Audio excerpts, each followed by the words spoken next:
Thank you, everybody, for coming to the Aaron Torres Podcast YouTube page. If you could do me a quick favor, see that little subscribe button at the bottom of your screen? Go ahead, click that subscribe button.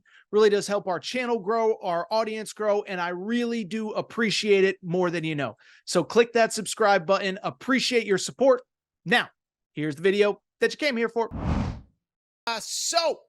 Want to go ahead and get to a little bit of late-breaking portal news that happened just a few seconds ago. Okay, so here's the bottom line. Obviously, we know the story in college hoops over the course of this offseason. UConn wins its second national championship. And obviously, Kentucky ends up having a coaching change that nobody really sees coming. They hire Mark Pope. And obviously, the first week, it's an adjustment. He's trying to put a staff together. You do have two players in tow, Travis Perry, the freshman from Kentucky. I don't think there's been anything officially official, but when Mark Pope points about it in his press conference and says, I guess that guy's not hitting the portal, I guess that's our sign that he is staying.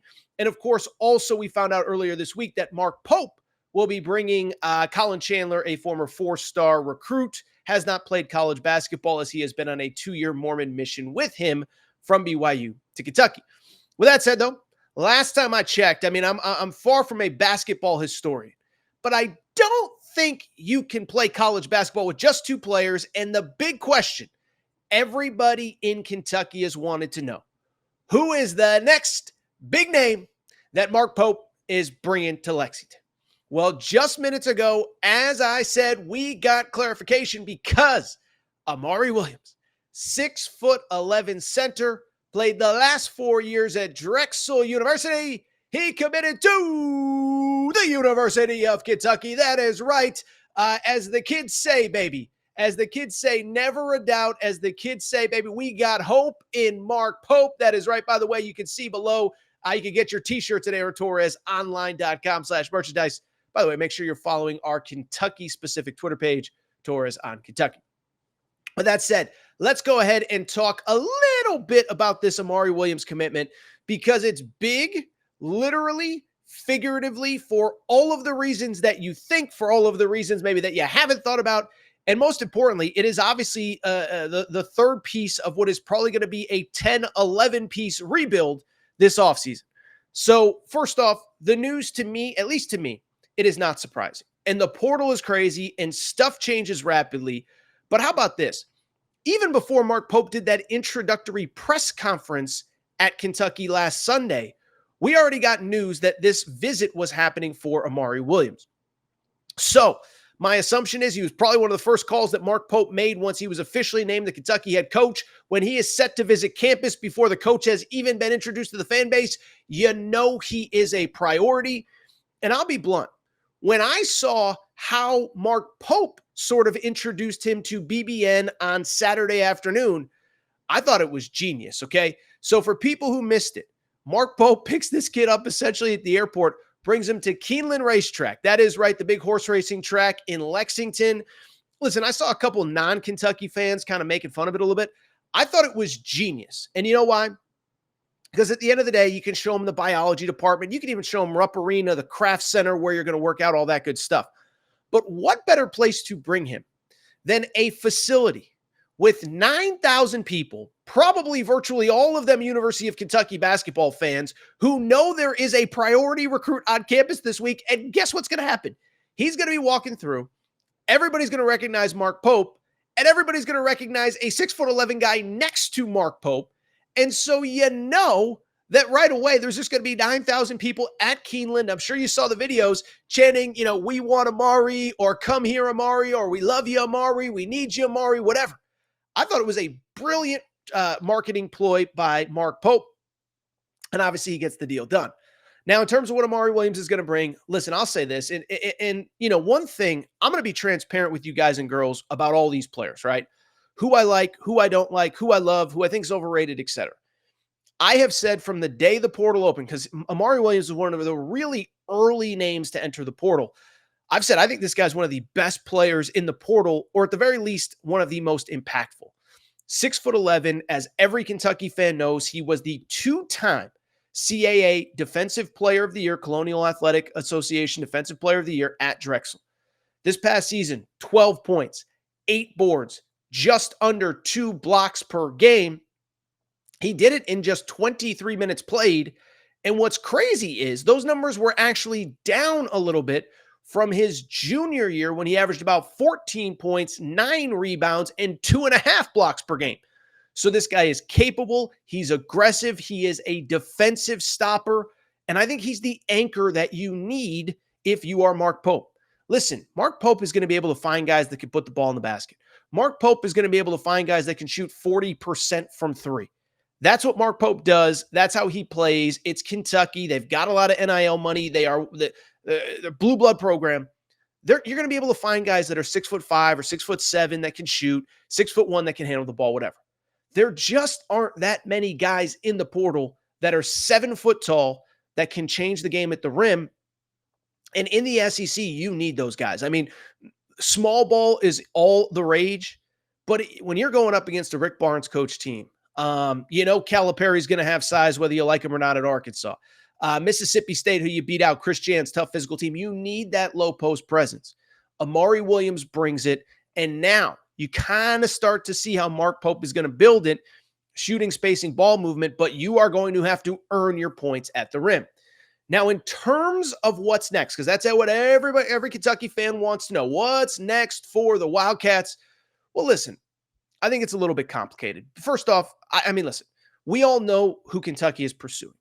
Kobe Brea, wing, Dayton, 49% three-point shooter. We know that. Great Osabor from Utah State. I like him. I don't love him. We'll discuss him wherever he ends up this spring.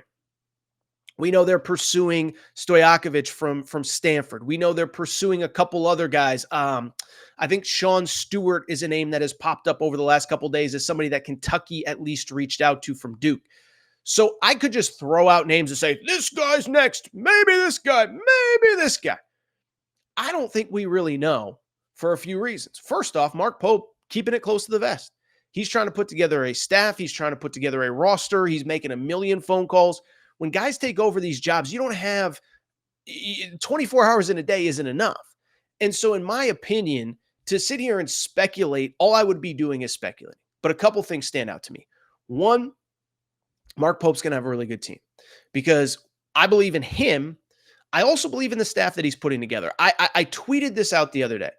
Jason Hart, the assistant coach that he hired, I believe when he was in college basketball 3 years ago at USC, was one of the best recruiters, evaluators, assistant coaches in college basketball.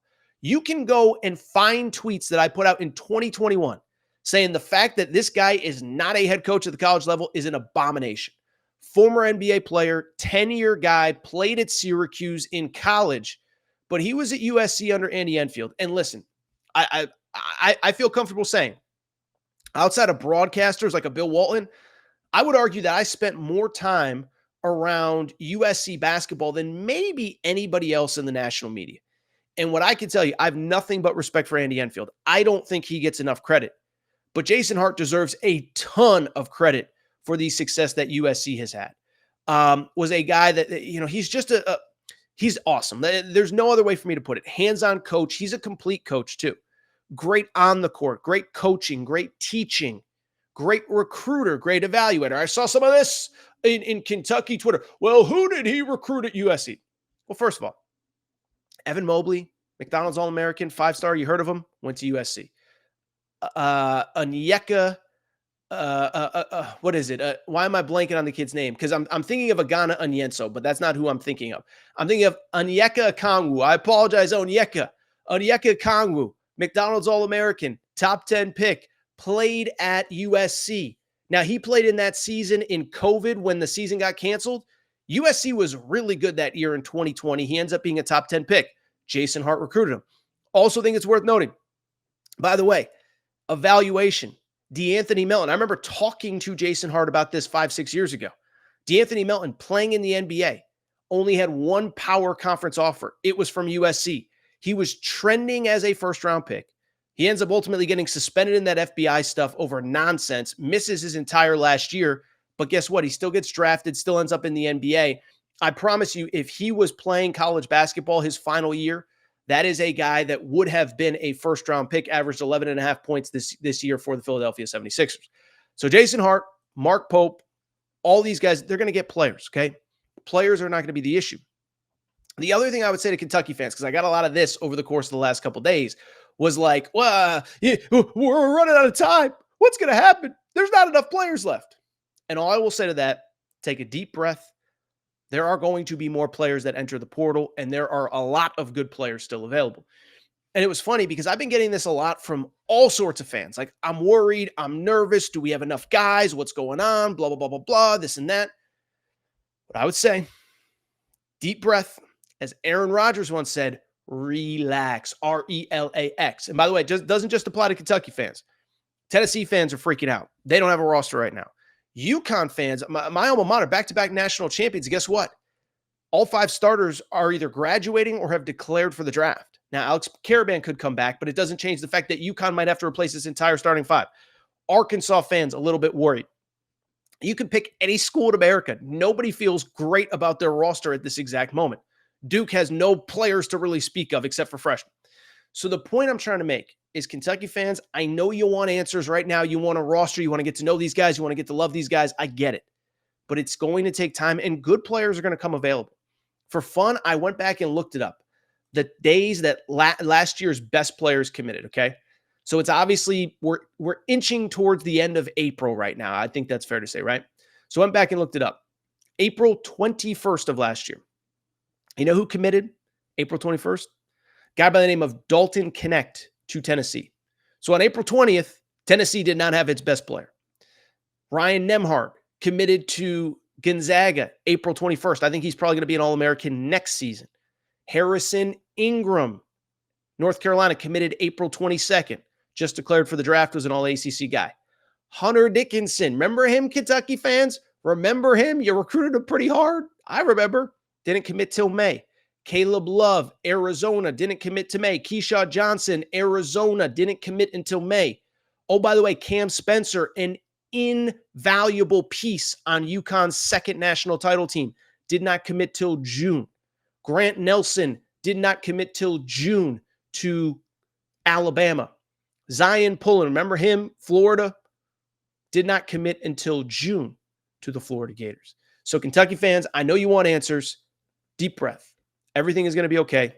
I believe in Mark Pope, and I believe you're going to have a heck of a roster when it's all said and done. If you enjoyed this video, do me a quick favor. Make sure to subscribe to the Aaron Torres Pod YouTube channel. New clips, new videos every single day.